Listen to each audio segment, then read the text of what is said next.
மணிகண்டன் உங்ககிட்ட தான் நேரடியா பேசலாம், வேற எதுக்குள்ளேயும் போக வேண்டாம். ரெண்டு விஷயத்த சொன்னாரு. குமார் சொன்னது கீ எடப்பாடி கையில் இருக்கு அப்படின்றாரு. ஆனா திருமுருகன் காந்தி சொல்றது அப்படிங்கிறது வந்து அதிமுக ஒன்றுபடாம இருக்கிறது, அதை இருக்க தடையா இருக்கிறது அப்படிங்கிறது வந்து பாஜக தான் அப்படிங்கிற குற்றச்சாட்டை அவர் முன்வைக்கிறாரு. உங்களோட பார்வை இதுல என்ன?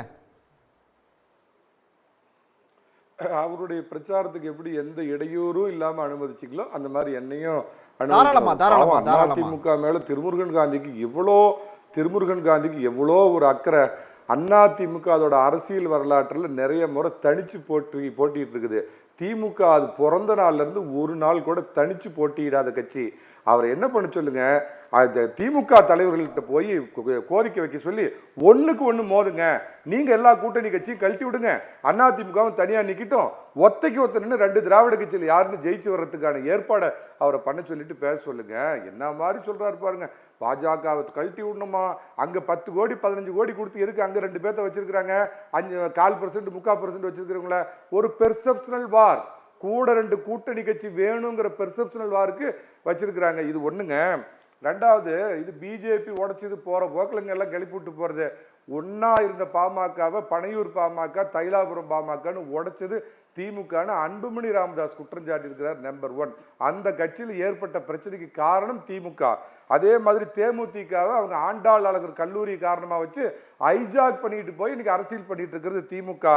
பன்னீர்செல்வம் திடீர்னு புதர்ல மறைஞ்சிருந்து ஓடி போய் 3 தடவை பார்த்தாரு. அந்த அரசியல் பண்ணது திமுக.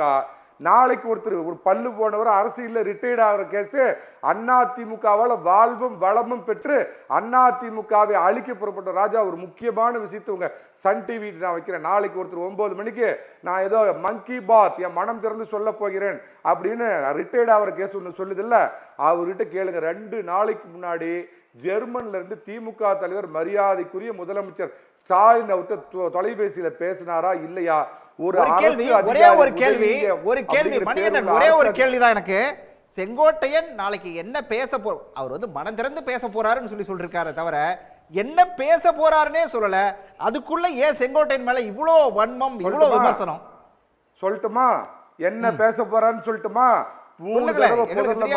திடீர்னு ஒரே நாள்ல 3 தடவை முக ஸ்டாலின் சார், நான் அதான் சார் புதர்ல மறைஞ்சிருந்து ஒரே நாள்ல 3 தடவை திடீர்னு போய் முக ஸ்டாலினை பார்த்த பன்னீர்செல்வத்தை கொண்டு வரணும், உள்ள சேர்த்தணும் பாரு.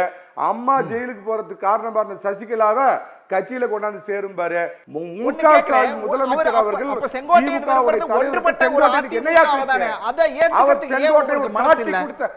அதிமுகவை காட்டி கொடுத்த ஒரு கருங்காலி செங்கோட்டையன். அவர் எழுதி வச்சுக்க. அதிமுகவில் இருக்கக்கூடிய இல்ல தனிப்பட்ட தாக்குதல் வேண்டாம். இன்னைக்கு அதிமுகவில் இருக்கக்கூடிய மிக மூத்த தலைவர்கள்ல அவரும் ஒருத்தர். எம்ஜிஆர் காலத்துல இருந்து அரசியல் பண்ணவர். அப்படிப்பட்டவரை வந்து இவ்வளவு தரக்குறைவெல்லாம் பேச வேண்டாம். அவர் நாளைக்கு என்ன பேச போறாரு அப்படிங்கறது அது அப்புறம் பார்க்கலாம். அவர் கருங்காலி திமுகவோட கைக்கூலிங்க. இருங்க, என்ன அவர் கருங்காலி திமுகவோட கைக்கூலி. அவர் ஸ்கிரிப்ட் என்ன எழுதி கொடுத்திருக்காரு முதல் நாளே உங்களுக்கு ரிலீஸ் பண்றேன். உங்க சன் டிவி நிருபர் நாளை கேட்க சொல்லுங்க. முக ஸ்டாலின் அவர்கிட்ட பேசுனது உண்மையா இல்லையா? எடப்பாடி பழனிசாமி நாளைக்கு ஆட்சிக்கு வருவார். ஜானகி ராமச்சந்திரன் புரட்சி தலைவியரோட மனைவி. திமுக அறிவாலை வாசல் இருந்துச்சுனால நீங்க புரட்சி தலைவரோட மனைவியா இருந்தா கூட உங்களை ஏத்துக்க மாட்டேன்னு தூக்கி எறிஞ்ச அதிமுக தொண்டை முதலமைச்சர் போய் 3 தடவை சந்திச்ச பன்னீர்செல்வத்தை எப்படி கட்சியில ஏத்துக்குவான்? அம்மா சிறைக்கு போக காரணமா இருந்த இந்த சசிகலாவை எப்படி ஏத்துக்குவான்? இதுக்கு போய் என்ன பார்த்தாரு? நிர்மலா சீதாராமனை பார்த்தாரு. பக்கு தைரியம் இருந்தா நிர்மலா பெரியசாமி போய் சந்திக்க சொல்லுங்க பார்க்கலாம். இவர் வந்து ஒரு கருங்காலியா மாறிட்டார். திமுக ஒன்றுபட்ட அதிமுக தான் அவரோட விருப்பமா இருக்கு. இல்ல நீங்க சொல்ற கணக்குப்படி பார்த்தா அவர் ஒண்ணு வேற யாரையும் சேர்த்துக்க சொல்லலையே. ஒரு ஒன்றுபட்ட அதிமுக இருக்கணும் அப்படிங்கறது அவரோட விருப்பமா ஒருவேளை நீங்க சொல்ற கணக்குப்படியா வந்தா தெரிவிக்கலாம். அது சொல்லிட்டு போட்டோம். அதுக்கு ஏன் இவ்வளவு வன்மத்தை கக்குறீங்க நீங்க?